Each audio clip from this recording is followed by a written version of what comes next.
All right, I'm here with Lee. Hey. And we got Bad Sled here. Bad sled. So we are gonna do a bunch of stuff. We're gonna put suspension. We're gonna put post forward, Can. and Handlebars. Rubbers. oh, ski rubbers. Yeah. And I think that's it. that's it. It's gonna be a bad sled. Bad sled.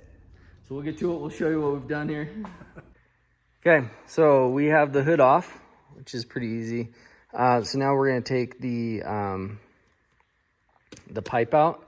So the springs, ooh, is missing a spring. What a hack job. Yeah, no kidding. Come on, discount. Jeremy. I don't know. Anyways, so there should be 4 springs here, 4 springs on the up against the engine. We'll take the pipe out, undo some bolt here, 10 millimeter here. I think they're 13 down there. And then I think we'll do the can after. This is probably mounted, I can't remember. But that way it's held up here, and then when we get the pipe back in, then we'll put the can on. So yeah, we'll pop that out and show you what we got. Hold on. Okay, so here we are taking the exhaust temp sensor off. I'll be a little gentle with this. Don't like just grab it, rip it off like that. Otherwise you lose things like that. Yes. What is that? Oh, it's just like an over mold cast part. And we're finding different things that are missing on my new sled. All right, with that off, we should be good to go. So we have to take this off too. So which is an 8 millimeter. yeah, I think so. Yeah, that looks like an 8 millimeter. Yeah. This is Lee's sled, so we're just gonna rip this sucker out of here. Yeah, get the powered tools out first. Oh wait, no, that's not the one we want to take out. Just kidding. Okay, so Don't take this screw don't take out. that screw out. That's 8 millimeter. It's gonna ruin your day. Yes, just leave that in. Yeah, this is actually the one you want to take It's out. the one is on the right there. bottom. Yep. Okay. My drill won't get in there, so. So we'll have to do that manually. All right, we'll get that off and then get back. Okay, we got the exhaust out, and We're gonna test it and make sure it's all right. make sure. Well, we got to make sure it's tight. Yeah. Freedom! So go ahead, Lee. Go ahead, Ben. Oh, okay. So we pulled these bolts out. And which bolts are those? These two, 13s, And that where hold did they in the go? bottom of your post. Bottom of the old post. Onto the old post. So now see how everything's like real wishy-washy? Oh, Yeah. I'm hitting Lee's wiener too. Yeah, don't do that. He needs that. So remind everybody that if they get a post forward kit, you need a what in addition to the post forward kit? The steering post. If you have a turbo. If you have a turbo, you need a new steering column. That's right. Thank you. So Ben went over and let some people in his backyard, but I wanted to notice that it's important, if you're going to leave a sled at Ben's shop, you got to keep a close eye on Ben, and especially Tony. Tony would rob this thing blind. Tony, what are you doing? This isn't your sled? Don't worry. I'll put it back. And then he would put him on his sled. So, got to be very careful. You're warned. I disconnected the steering from the old post. Okay? And we disconnected the steering rod from the frame. And that is with a 10 millimeter bolt. And you need to make sure, Ben, what do you do if you're gonna take this bolt out from the frame right here? So, it's really like if it falls, it's bad news, right? There's so hard to get. It's the abyss. Yeah, like It's you're not like- getting it back. No way. So, I've probably shown you this taking it or putting it back on. but I took it off. I took some just blue tape and stuck it in the wrench, and then put that on there so that when it came off, like, Won't come out. won't come out. Yep. So I'm just gonna leave it in there because I have other 10 millimeters if we need Right. them. So that is really good trick. That's pro tip number 743. 743. Okay. And then I am taking the handlebars off and taking the post or the riser block off because we forgot to mention I am putting a shorter riser block. Lee, do you want to grab the new steering post out? I think the box is just right there. That way we can kind of show them the difference between this and This one? yeah. Oh, yeah. Yeah, good little tip.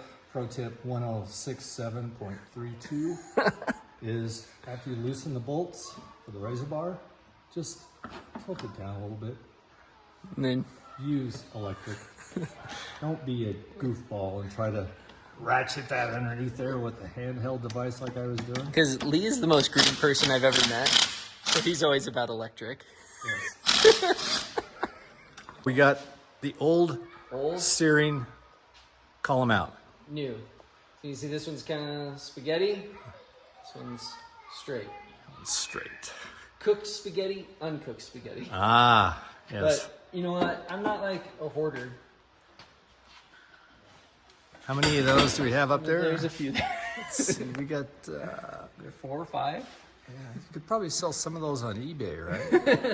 So if anybody needs a steering post, let me know. Yeah. Lee's just cleaning things out here. Cleaning it up, getting the dust off. I'm sure it's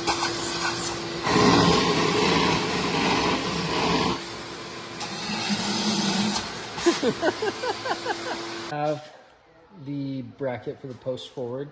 This is what really makes it all happen. So we have 3 holes. The A hole, a-hole. which will give it, which will be the closest to you. B hole, which will be, I think, so this is typically what we've had. Yes. And then the C hole, which is going to be the furthest, Which is the new one newest hole. on this year's version of the post forward. So this is from Brett Rasmussen. Yes. Rasmussen Performance. So yeah, it's gonna push your bars as far forward as the bracket will let you, and that's what my sled is set up on. And The other bad sled. yeah, we got to come up with a name for it. So And it that mounts. sled is getting it all the way forward. So you just kind of, we got the new post in, and that is kind of tricky.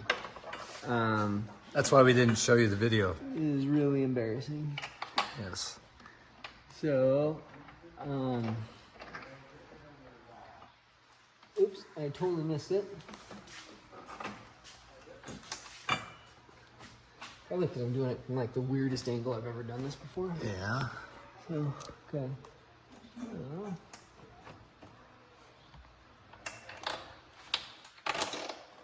okay, we're through there. You can see up top here, we are in the C hole. Right?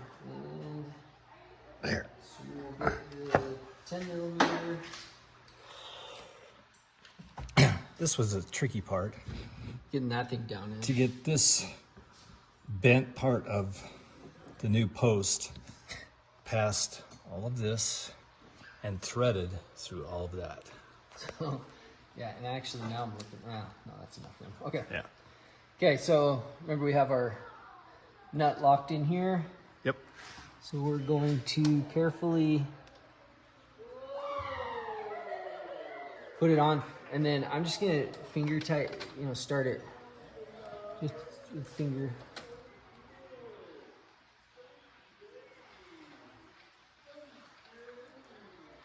Oops, I fell off. I wasn't even doing anything. Oh. I was like, wow, that's really going on easy. Yep. Okay, so See it tightening up. Yep. It's as finger tight as I can get it. Okay. And then I'm not going to tighten this one up all the way right now because we'll want to wait to do that when we get this down because this bracket's going to move to be in line. So I'm just going to put a little snug on it so it doesn't fall off. You have to make sure your ratchet is in the right position for that. Okay, and actually I went a little too tight, so I'm backing off a couple. Okay, so now we'll remove this. And here you can see the tape in there. You can use a rag or whatever, but I used to use tape so it would stick to take that off. So, all right, now we'll get the bottom bracket on, put the bushings in, and check up with you there unless we see something cool along the way. Lee's just getting stuff back together here. I don't know if we can see here. Just tightening stuff up. Yeah, kind of just tighten stuff up. Yeah, just tightening it up. Yeah, just making it tighter. Making it tighter. But not all the way tight, but then, you know, making it tight with your hand to make it tight. Yeah. Yeah, you don't want to go too tight because if you go too tight, then you can't steer. Right. So, yeah. No. Yeah. All right, so I just started getting these handlebar riser kind of out. And if you notice, there's spacers for different sizes of things. But then there's also 2 sizes of bolts. So my guess is these are for the top, for the handlebar, and then these taller ones are for the bottom where it connects to the post. But I think that these are the coolest looking risers out there. I don't know. They're like really neat. Yeah, they go on a BAD sled. They go on a BAD sled. So, anyways, you just put these on. And what's the length of that riser that I decided to get? I don't know which one you got. Is it 2-inch? That's the 2-inch riser. 2-inch riser. Yeah. That's what I actually have the same riser I'm gonna put on my sled. Yeah. Just haven't done it. Oh, you haven't? Well, I have a RSI. I just thought these ones look cooler. Oh. Okay. All right, we'll get the riser block on, and then we'll be back. Yeah, we'll be back. So Lee just worked on getting the pipe back in, and we realized part of the way through, if you turn the bars, I don't know why, I feel like whenever it's up on a stand, the bars are straight. But when we turned it all the way to the right, it gave us a ton more room to get the pipe in. Because there's a bar that comes out that you have to fit a grommet and a bracket over to keep the front of the pipe from dipping down. But it is now on. We'll put the springs back on. Don't lose a spring because you'll spend like 45 minutes getting it out. And it's really hard. You have to have a scope and a magnet and you have to tip it and turn it. And it's just a pain. So, and if you don't get it out, then you hear it when you're riding. I always also worry about it getting into my clutch. And this is more sealed than the older ones, but I still worry, like, things just have a way of getting where you don't want them to get. Okay. So, yeah, so we're gonna put this pipe back on. Oh, also, there are 2 different springs. Oh, there's the rod and the grommet we were talking about. There are 2 different springs. I don't know if you can see the difference in them. This spring goes on the top. It's more squared on the ends. This spring is more tapered kind of, and that goes on the engine. That's probably exactly opposite of how I put it on mine last time. On the Gen 4, they were all the same. Oh, so. You're all right. And okay, yeah, go ahead. We're jumping over onto changing out the front suspension because things are off, and that side you have to get into the hood a little bit. So we're just pulling this off. We got these off. It's a 12 on the bolt side and a 13 on the nut side. Comes out, and now we have a nice KYB shock that we will never do anything with. Another spare part. But I'll keep it up here. Yeah, we could for the rest put of it my up. life. We could put those on Tony's sled. Yeah. Okay, Lee, so you have your new shock. I got my new shock. My question is, how do you know which side to put it on? Aha. Glad you asked that. There's a little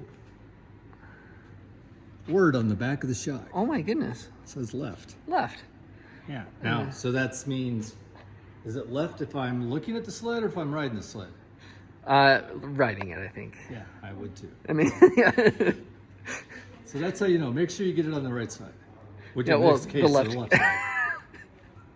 So, Oh, go ahead. yeah, no, go ahead, Please, Ben. please, sir. So we found out that maybe the bolt on the right side of the sled, Right. on the shock, maybe take the exhaust out. Yeah, you can do it, but your hand's all scrunched in there. Hands scrunched. So, and then if you lose it, then it's a big deal. So we're just gonna pop this. But if you were doing a trail fix on a right shock, you would want to let the sled cool down. Yeah. And maybe when you get your can in there, it won't be as tight of a fit. I can't remember mine. But Yes. yeah. So that was, Be careful of the heat. yes. Pro tip, 1276.97. Lee's gonna test out. He's gonna show us the sound difference between the stock can and the Diamond S can. So It's a field decibel test. yeah. Oh! Great engine noise. Okay, so that's your stock can. Okay, now do the Diamond S. He's gonna have to get his. He can take off his back girdle now.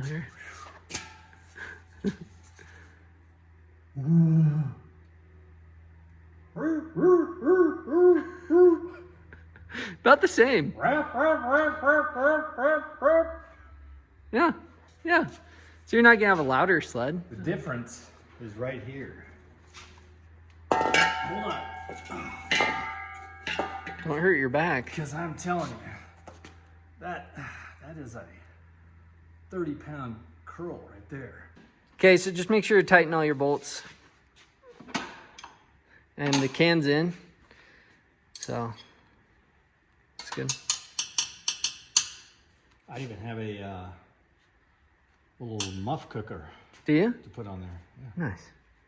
That'll be nice. Stick it right here. Yeah, stick it right there. Get all that room. It's gonna be sweet. Cook some wings in there. Dude, Tony and I got a little barbecue. Have you seen that yet? No. It's pretty cool.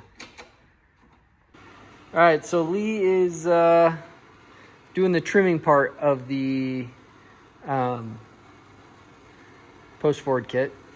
So he's trimming out this little cover piece and well, guide camera work there, but he already trimmed out this hood piece. Hey, ooh, you did a really nice job. So this piece you just have to trim up quite a bit. Hot knife kind of seems to be the best thing that we've found. And this is probably what, my 16th one I've done. Like, no, not even joking around. I think it's my 16th. So you just kind of get in there and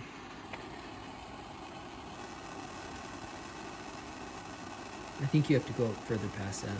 Yeah. I'm just getting my mark. Oh, there you go. All right, and then I am over here. We're just putting the grips back on. We had to run to the dealer and get new grips. Luckily, they're close by. So we got new grips we're going to throw on. And then after that, we're done, right? That's all.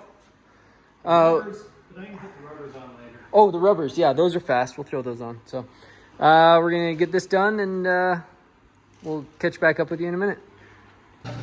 He's just doing some fine mill work here. Just finishing up the trim job. You can take that thing out if you want.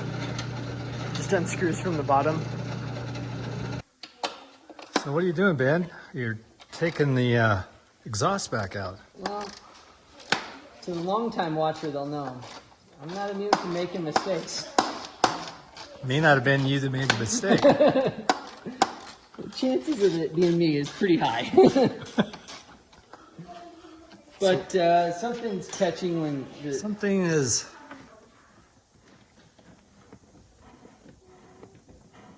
Did you hear that? You hear that? I heard it. Yeah. Did you hear it? Did you hear it? I heard it too. We had to just do a little clearance with the file. We just filed down this bracket and then the block that it goes into. Aftermarket parts like this, Skidoo has so much clearance. Like I experienced with my rear shocks, there's a tolerance, right, that Skidoo has, and so the steering post that they made this one off of was just a little bit lower, like lower than the tolerance that came out of here. Right? Right. So sometimes with aftermarket parts, you have to modify them a little bit. It's not a big deal. We just filed a little bit, and like, other than the brake hanging off, like, it's smooth now. So yeah, just a little bit of filing is no big deal. But it's better to do it now than to let it self-clear and have like a year and a half of like crappy steering. I'm going, every time I turn, I hear it. Yeah, and then that would be his excuse every time. Yeah. Oh, I got stuck. Yeah, if you would have fixed that, I wouldn't have got stuck. So now he doesn't have any excuses. Oh, hello there. What are you tapping, Ben? So the steering post also hits this heat shield a little bit, just down here. I don't know if you can see it or not, but it hits that heat shield, and we just tapped it down, and now it doesn't hit the heat shield. So you can watch the steering column cooler, and boom, right there. Yeah, Now it's clear. just a little bit of clearance. So I probably need to do that on mine when I take off the hood. All these little fine-tuned modifications, right? Yeah, just so that Lee has zero excuses. Oh no, Lee will never run out of excuses. I've got a whole arsenal of excuses. I haven't even started them yet. Okay, so this is a ski rubber. It's a year old. But check it out. So it's not blown, but like it's already smashed out there, and like down here. Like this isn't giving you the full of what you need from or what you want from ski rubber. Like it's a partially blown ski rubber. Okay, there it goes. So the new ones, they're a lot bigger, right? So there's more area for them to, so they won't squish out as much. Yeah, they're a lot wider. I really liked mine. I gotta look at mine and make sure. Put that in backwards. Slope to the back, right? Yeah. Yeah, that. Looks like the big slope to the back. Big slope to the back. So with these, you just kind of have to put the ski in cocked a little bit to the side, and you get the bolt started in the hole, okay, and then you lift up on the ski, smash your bolt through. Voila. Let's look at this real quick. Okay, so here's the ski wiggle. If you scoot back a bit, we'll compare them. So, versus, Oh. right? So like,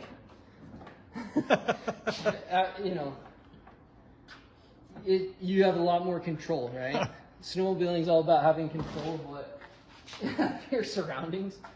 So Brett Rasmussen has these. I think they're like $90 or something, and I think they're gonna last longer and be better.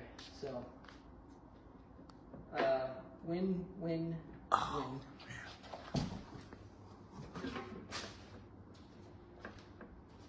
But none of our buddies will buy them, so. I know Brian won't.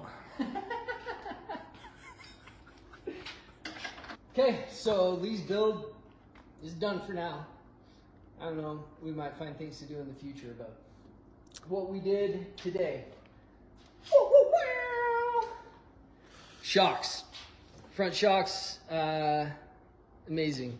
We did new ski rubbers, which you just saw and are awesome. This already had a bumper on it from Jeremy and a skid plate. Up here, post forwards, drop the bars. And then, And the bar. and the handlebar. The new grips. 2 inches narrower. Yep. And they have a different rake on them. Yes. So actually, yeah, and they're flatter. So your bars are lower than mine. That's right. That's the first. So I don't know if anybody's ever had lower bars than me. I know. And then the last thing we did, not the last thing, but the last thing we were talking about, we did Diamond S can, titanium can. You know that it's titanium because it says titanium. That's right. Right there. It's titanium. 3 pounds Yeah, we weighed versus 15.4. 15.4. Yeah. Yeah. So, the making of BAD SLED. And this is going to be a BAD SLED. And it's not finished yet. It will get a wrap. Oh, yeah, yeah. Are you putting Mountain Ready on it? Oh yes. Nice. I'll be right on the front, right below the headlights. Oh, sweet. Yep. Nice. But for now, it's done. I think he's waiting to see how he likes riding mine with the rear suspension, Yeah. Yes. which I think is a good call. Yeah. I noticed the biggest difference with the front. The front, huge game changer. The rear was like negligible. So. And from the videos, it looked like it was still popping really awesome wheelies last year. Mine? Mine. Or yours? Yeah. You mean like this?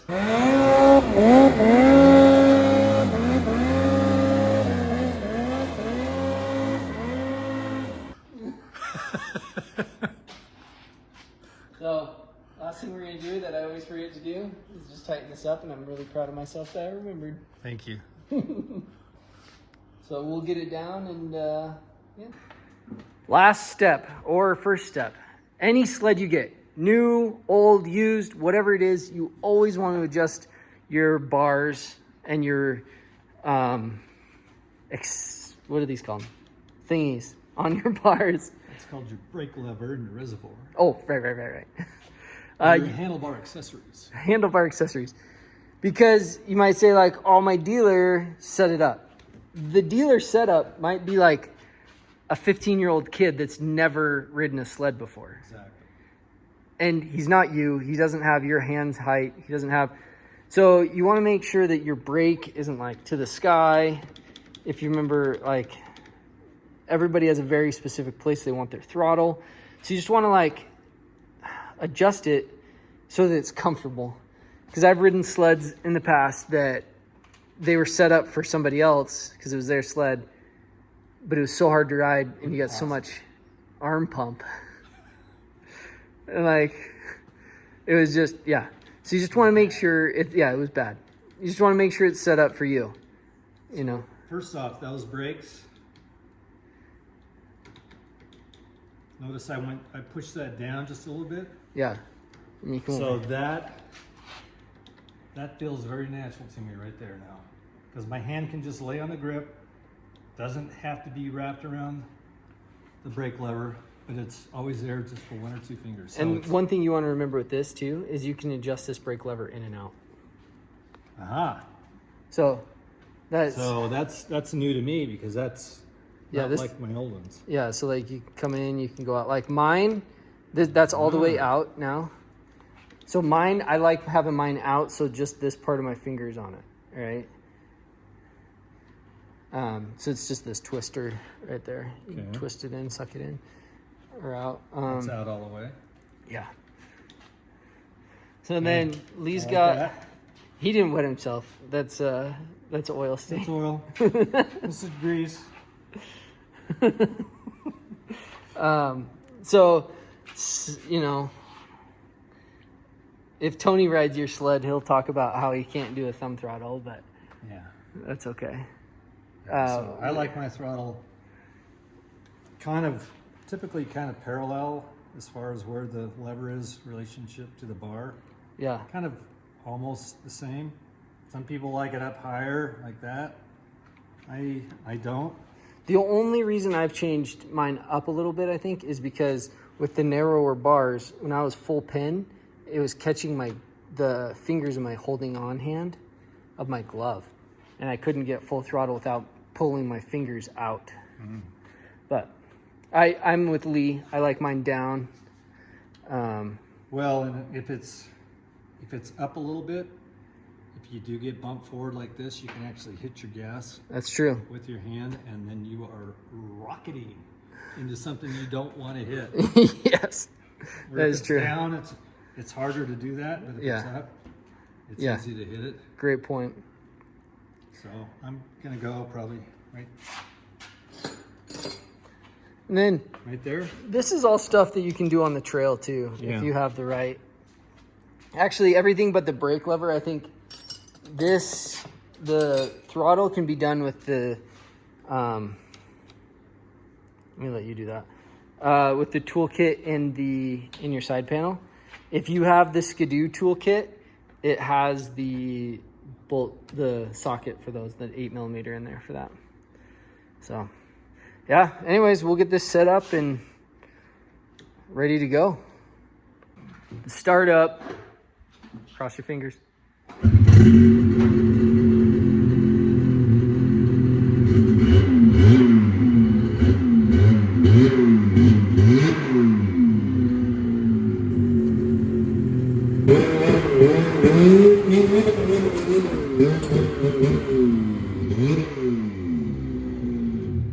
Hey, you're not on the ground.